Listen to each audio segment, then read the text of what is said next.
So the day we left for Cape Town, myself, Susan, baby Jordan, we were given a lift to the train station, where we almost missed the train. We actually ran after the train. And from there, we took the 24 hour trip down to the Cape. I think we enjoyed it, don't remember, but I'm sure we did. We were also clean. We never used on that trip, or never used when we just got there. I'm going to be lying if I can tell you who picked us up or exactly what happened when we got there. As far as I remember, I know that we went to stay at my Aunt Mary's place. She gave us a place to stay while I was going to look for work. Susan was looking after the baby. We had a good stay there. We enjoyed it. We had our own room. Aunt Mary really looked after us, and things were going well. Except the one morning I'll never forget, waking up and checking on Jordan. He was sleeping in the other room. There was a mattress on the floor for him, and I peered into the bedroom to have a look, and he was laying on his back. He was only a couple of months old. He was laying on his back, and he was just staring at the ceiling. And you know, for a second my heart skipped a beat, because he was so still. He wasn't moving. And I took a leap forward, such a big jump forward to get to him. A shame, I gave the child such a fright. But my heart, I really panicked so much. I thought something was wrong. I know it's because of the loss of our first child, so everything was so fearful for me, you know, in the moments. And yet, you know how my story is heading, you know, so even with all of that, we still hit a dark spot. But yeah, thankfully he had obviously just woken up. He was still half in dreamland, just staring at the ceiling, being quite a happy little child. Obviously a big smile when he saw me, played with him, and you know, it was wonderful. Eventually I did find a job. I got a job at Woolworths Financial Services in a call center. Something I knew how to do. I always done customer service. I always dealt with customers on the phone. I was pretty good at it. So I worked Woolworths Financial Services. I had to catch a train. You know, Cape Town works with trains a lot, so I had to catch a train to work, which wasn't too bad. It was in central of town. Nice building, nice people. It was a good job. I really enjoyed it. That carried on for 2 or 3 months. I think after the third month I was able to apply for a better position. There was an opening. It was for a call center supervisor, which I did. I applied, as I was doing quite well. After speaking to a couple of people, we found that there was a place available, a garden cottage on, I can't remember the area. I don't know the area where we had to move to. It wasn't the best of areas. It was quite run down and a pretty dangerous area. But yeah, I put down a deposit, and we started renting a cottage at that side. So we were out of my aunt's place. Rented a cottage which had a couple of things in it already. It had some furniture, so we didn't need that. We at least had our own space. Traveling to work was a bit of an issue. I mean, it was quite a far away by train. I used to get home quite late. I used to leave quite early. Eventually I did manage to arrange lifts. It was to work. Coming home I still had to catch a train, but I at least had a lift early mornings getting to work.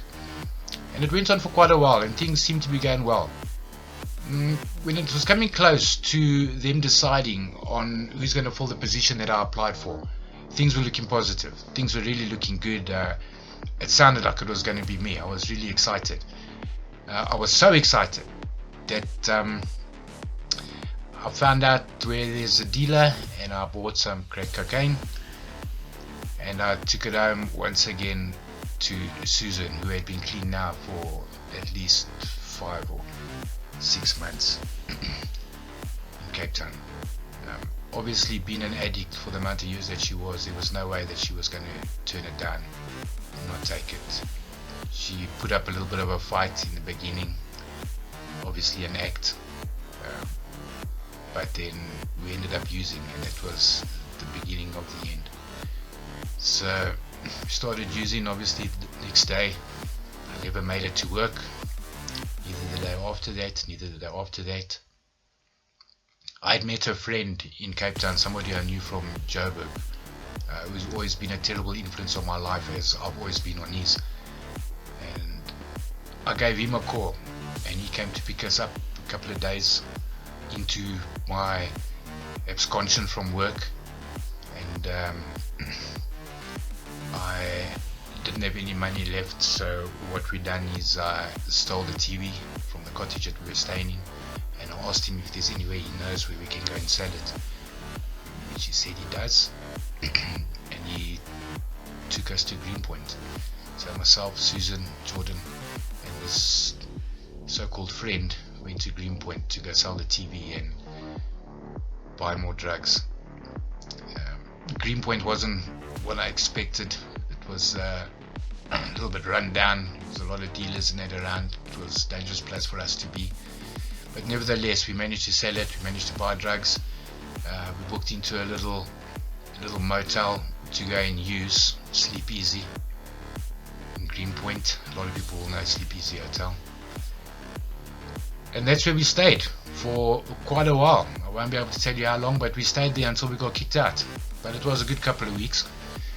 We stayed there, we used, Susan was back to her tricks, she was out making the money. I was at home watching Jordan using when she came back. This carried on for a long time.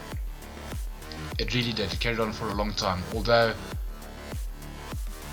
to put things in perspective, we were there for a while, we were there for long. And eventually I asked my cousin, or he asked me again, I don't remember, if they can look after Jordan for a little while. This was my cousin Jason and his wife Colette. I said of course it will be fine, you know, knowing that it will be better, and also knowing that it would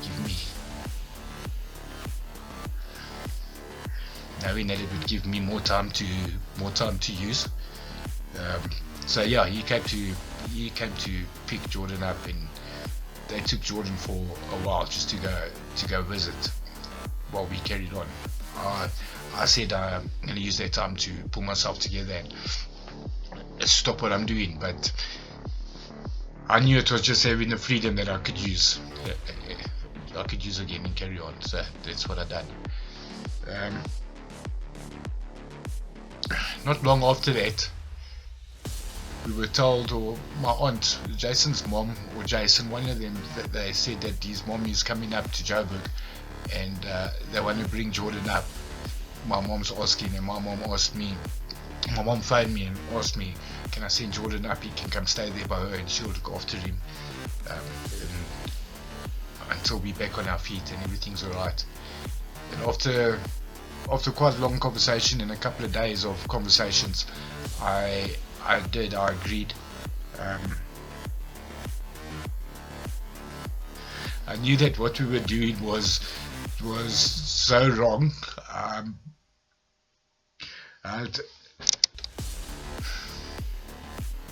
Sorry.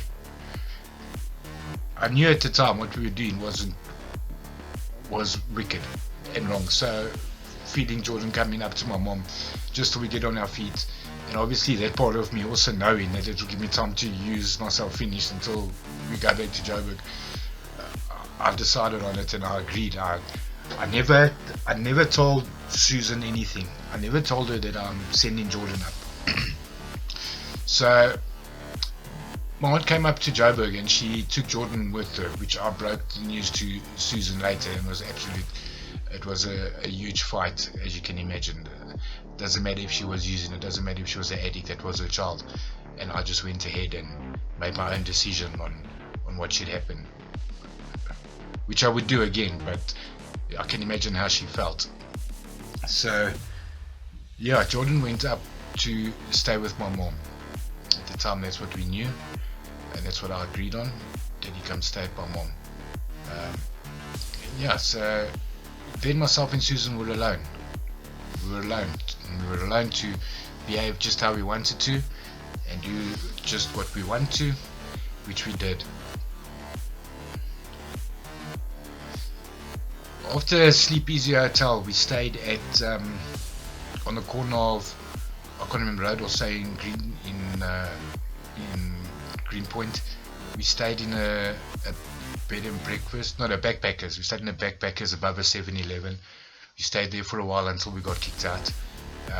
We stayed at London Lodge. We stayed there for a while until we got kicked out.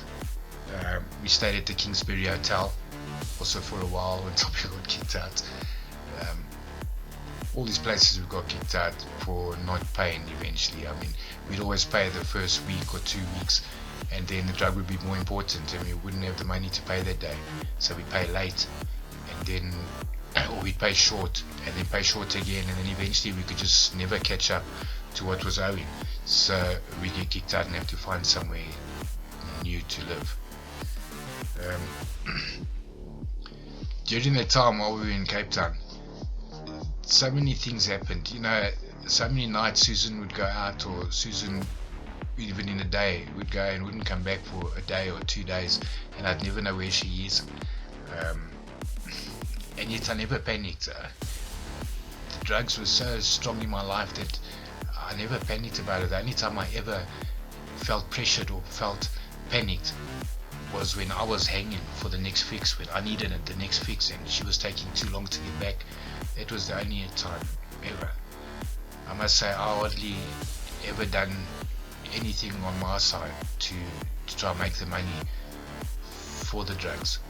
The only thing I would do, the only time I would put in my part, is if somebody came and they were going to smoke and use in our room, then I would use my tongue to convince them to buy more. Even when their money was finished, I'd convince them to either take their car radio out their car, or pawn their ID books, or always something, and I was able to talk them into it. I also was a downfall of a lot of people, which I regret, which hurts me.